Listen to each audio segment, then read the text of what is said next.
관세음보살, 국내외 시청자 여러분 반갑습니다. 주위에 구독권선 해주시면 감사하겠습니다. 오늘은 단문단답 시간입니다. 첫 번째 질문입니다. 스님, 저는 습관적으로 매일 아침 집에서 화엄경 약창계를 3편씩 합니다. 신나게 독송하시는 우학 스님의 음성을 들으면서 하고 있는데 어떤 사람들은 집에서 화엄경 약창계를 하면 안 된다고 합니다.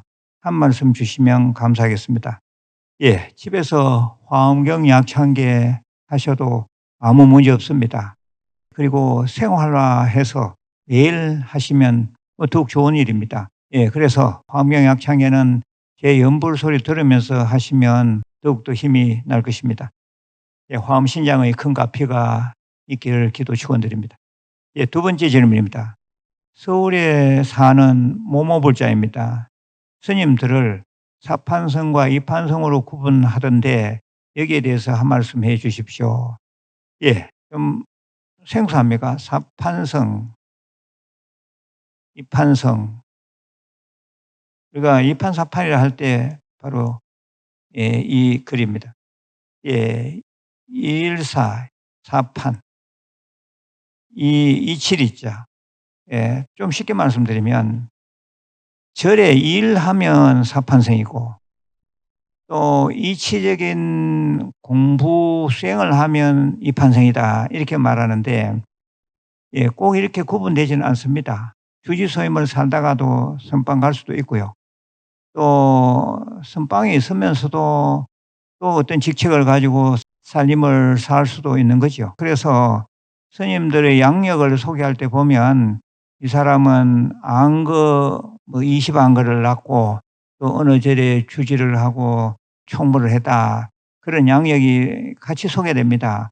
대부분 그렇습니다. 그러면 이 사람은 절에 들어올 때부터 이판성이고 이 사람은 절에 들어올 때부터 사판성이다.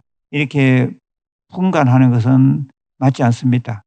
예, 절대 분리할 수도 없거니와 또 스님들은 두루두루 사판, 즉 사찰의 일을 돌보면서 또 복을 짓고 또 이판, 경전 보거나 또는 참선하거나 또는 법문을 하면서 또 자기 지혜도 증장시키고 그렇죠.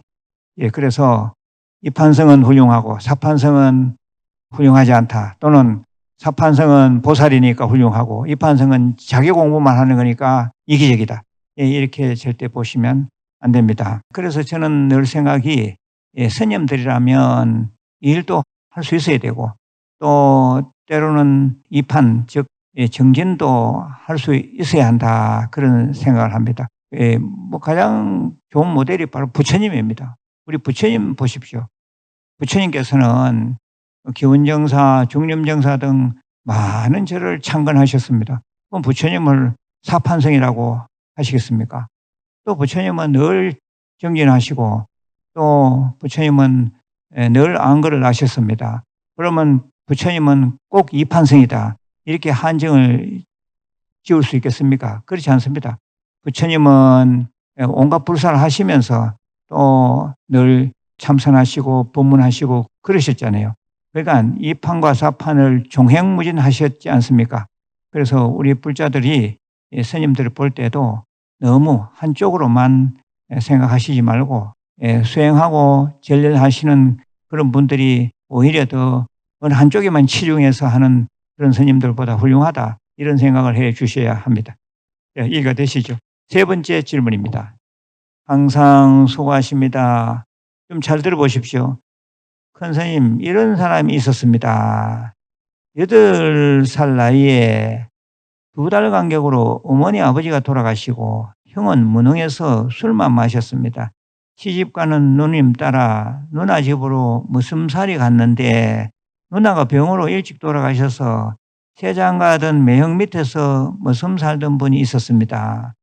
돈을 좀 모아서 장가를 가서 아이들을 두었는데 맏아들은 정신병이 있어서 사는 것이 엉망진창이었습니다. 그 아래에 다른 자식들도 지적 발달 장애가 있는 등 자식 복이 지지리도 없었습니다. 일평생을 죽자고 고생만 했습니다. 부모 복도 없었고 형제 복도 없었고 자식 복도 없었습니다. 차라리 태어나지 않았더라면, 하다못해 짐승으로 태어났더라면 삶이 좀 덜 힘들지 않았을까 하는 생각이 드는 사람이 있었습니다. 스님, 이런 사람의 경우는 전생의 업보 때문인가요? 이런 기구한 삶을 사는 사람은 차라리 태어나지 않을 수는 없을까요? 참으로 기가 막힌 얘기입니다. 예, 제가 많이 내용을 줄였는데도 그렇습니다. 예, 오늘 이야기 끝에 불자님의 질문은 참으로 깊은 사색을 요구합니다. 다시 이 질문을 우리 시청자들에게 제가 던집니다. 왜 이 사람에게 이런 일이 일어났을까요?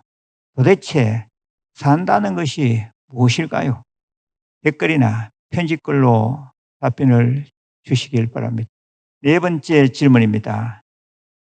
스님께서 하시는 유튜브 불교대학 생활법문이 제게는 큰 즐거움인 것 같습니다. 감사드립니다. 한 가지 질문을 드리겠습니다. 요즘 취미 삼아 낚시들을 많이 하는데 이런 낚시도 과보가 있는지요? 당연합니다. 과보가 꼭 그대로 있습니다. 가능하면 취미로 낚시하면 안 됩니다. 생명을 죽이는 일이기 때문에 그렇습니다.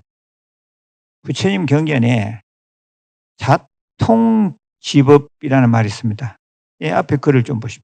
자, 통, 지, 법. 자기한테 통하는 법이라.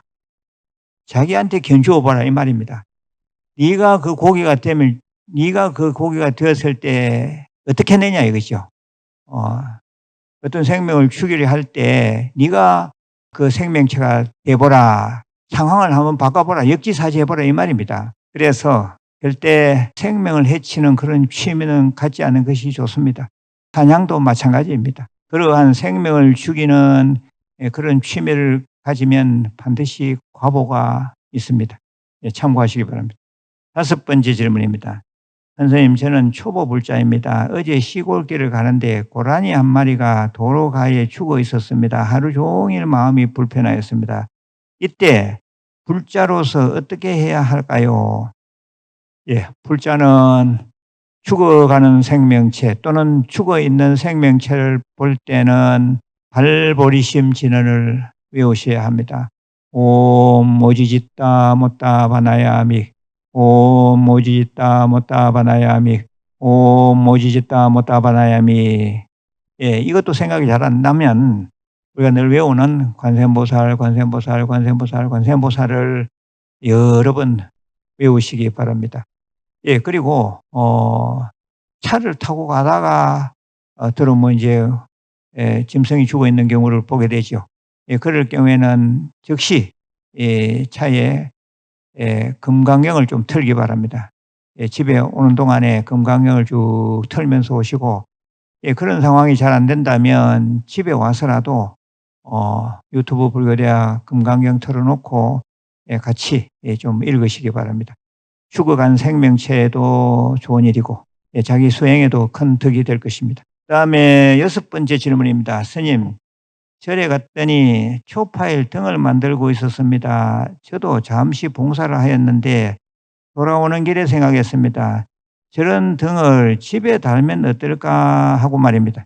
스님, 불교 용품점에 가서 재료를 사다가 직접 등을 만들어 집 현관에 하나 달아도 괜찮을까요? 예, 괜찮습니다. 문제는 그 연등을 보고 가족들이 종교적인 문제 등으로 입을 대면 안 됩니다. 시비가 일어나면 안 됩니다. 그럴 것 같으면 달지 않는 것이 좋습니다. 그리고 등을 다시되 화재 위험을 생각해야 됩니다. 촛불은 절대 안 되고 전기등은 괜찮습니다. 그래도 늘 조심하시기 바랍니다. 집에 부처님 오신 날 처음에 등 하나 달아놓으면 아주 좋습니다. 다른 우리 시청자들도 참고하시기 바랍니다. 예, 가끔 절에서 컵등 만들어서 집에 가져갈 수 있도록 하지요. 예, 그런 컵등은 집에 애들 책상 앞에 또는 뭐 집 어디에 하나씩 달아두시면 뭐 좋으리라고 봅니다. 예, 이상 단문단답을 모두 마치겠습니다. 예, 궁금한 것이 있으시면 댓글 또는 팩스 또는 편지 글 주시면 제가 성의껏 답변해 드리겠습니다. 예, 마지막으로 공지사항입니다. 예, 부처님 오신 날이 지금 다가오고 있습니다. 우리 한국불교대학, 유튜브 불교대학 대학안음사에서는 예, 연등 불사를 접수받고 있습니다.